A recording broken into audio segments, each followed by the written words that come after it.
Vamos lá.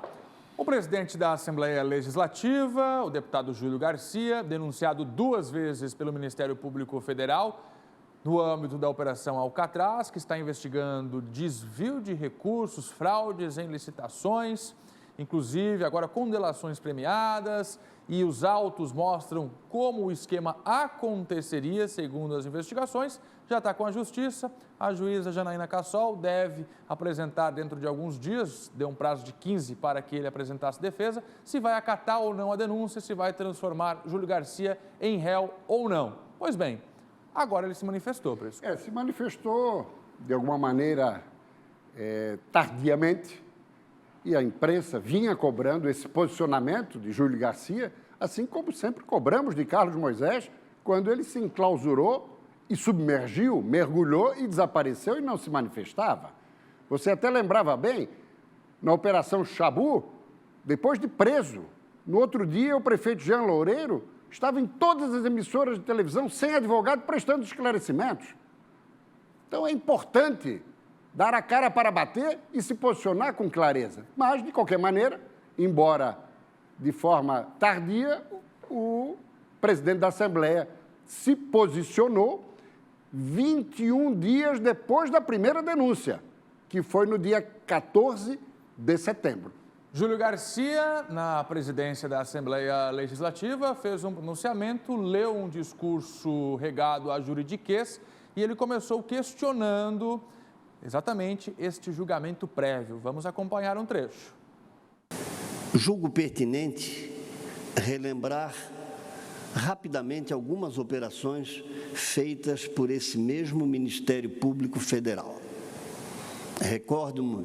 Recordo-me de uma operação realizada em Florianópolis, onde foram presos grandes empresários, respeitados empresários, que tiveram suas reputações atingidas, inclusive sendo presos, e que posteriormente foram todos absolvidos. Creio que nada mais preciso dizer ou esclarecer para se ter a convicção de que nada de concreto ou de verdade há na acusação do Ministério Público Federal, não passando as suas acusações de perseguição indevida e inconsequente dos integrantes dos órgãos de acusação, que deixaram de lado há muito a sua imparcialidade para buscar, a qualquer preço, a condenação pública e antecipada da minha pessoa, antes mesmo de qualquer julgamento, transformando-se em verdadeiros algozes, inimigos capitais, porque assim se comportam.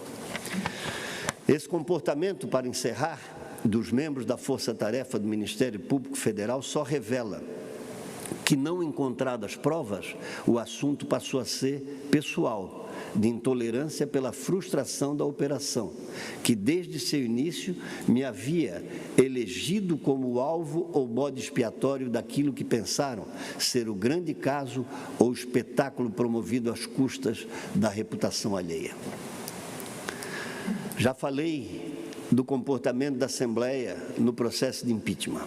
E não posso, antes de encerrar, deixar de citar também o comportamento de um segmento da mídia que edita os fatos de forma a aderir à tese da condenação sumária sem direito à defesa, envolvendo-se parcialmente, ora conclamando a população a reagir contra o processo de impeachment que tramita na Assembleia, ora instigando os parlamentares a pré-julgar o presidente da Casa, como eles mesmos o fazem. Prisco. Foi a narrativa que normalmente os políticos e personalidades que são acossadas e acusadas pela Polícia Federal e pelo Ministério Público utilizam. Políticos de direita, de esquerda, ao centro, é sempre o mesmo discurso de perseguição por parte do Ministério Público e também tentando transferir para setores dos meios de comunicação a responsabilidade das investigações, do processo, que está nos autos. E o sigilo foi levantado, e nada mais correto e democrático, em nome da transparência, que os jornalistas trabalhem em cima disso. quando era o PT, parlamentares e políticos como esses aplaudiam o papel da mídia. Só que agora veio para uma outra vertente ideológica, um outro espectro político, aí já não pode. Houve também a colocação de que o Ministério Público Federal teria deixado isso para o momento do impeachment. Ora, o presidente da Assembleia foi indiciado pela Polícia Federal em outubro do ano passado. E agora, quase um ano depois, é que o Ministério Público veio a se manifestar. Busca e apreensão na residência do presidente da Assembleia, que ocorreu em maio de 2019. Então, é aquela história, a narrativa. Aí poderíamos dizer também o seguinte: por que o presidente da Assembleia só abriu o primeiro pedido de impeachment no apagar das luzes do mês de julho, para que os 180 dias atravessassem 2020 com o eventual afastamento ainda em 20, mas a cassação só em 21, porque, com base na Constituição, aí a escolha do novo governo não seria pelo eleitorado catarinense, mas por apenas os 40 deputados. Também poderíamos utilizar o mesmo argumento. Por que o presidente da Assembleia só escolheu os pedidos de impeachment que atingiam o governador e a vice, desprezando aqueles que eram apenas contra o governador? Porque o objetivo é mudar o governo. E por que antecipou 5 dias? Era 22 ou 23, antecipou para 17 o prazo da admissibilidade. Então, é uma via de mão dupla. Não é assim que funciona. Tem todo o direito o presidente da Assembleia de se manifestar. Aliás, devia essa satisfação não apenas aos parlamentares, mas à sociedade catarinense. Ele é um chefe de poder, presidente da Assembleia Legislativa.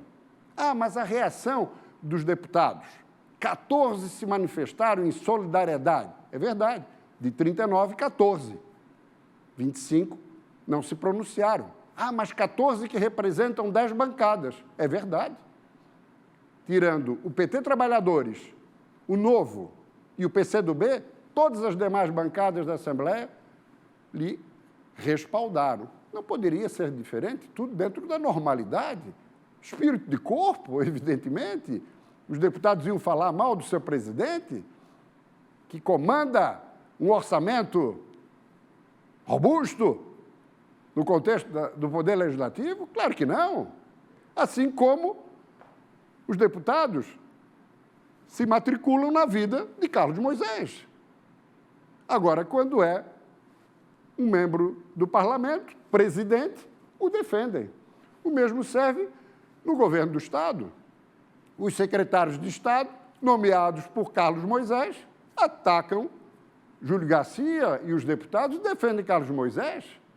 Tudo dentro da normalidade, tudo dentro da naturalidade, nada de excepcional.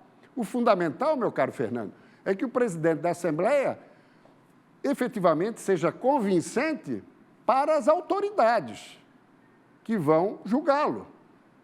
Polícia Federal já o indiciou, Ministério Público já o denunciou.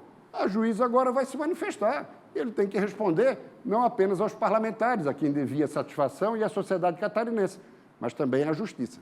E aqui está o assunto mais recente com relação a Júlio Garcia, sempre trazendo também o espaço aberto. Foram inúmeras tentativas de conversas com o deputado Júlio Garcia, todas elas negadas ao jornalismo do SBT.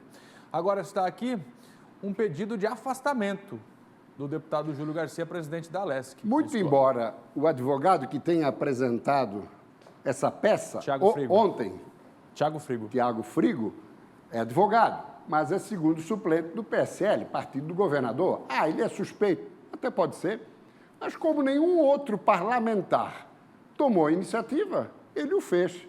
Agora, isso só vai produzir desgaste político ao presidente da Assembleia, nada mais, porque isso vai para a Comissão de Ética, e a Comissão de Ética vai rejeitá-lo o pedido ou vai arquivá-lo, não vai dar em nada. Mas, de qualquer maneira, é um calor político que provoca desgaste ao presidente da Assembleia, assim como todo o processo de impeachment provoca desgaste ao governador e à vice. Obrigado, Prisco. Ok? Cláudio Prisco, com a política, ele volta no SBT News com a Bruna Radke.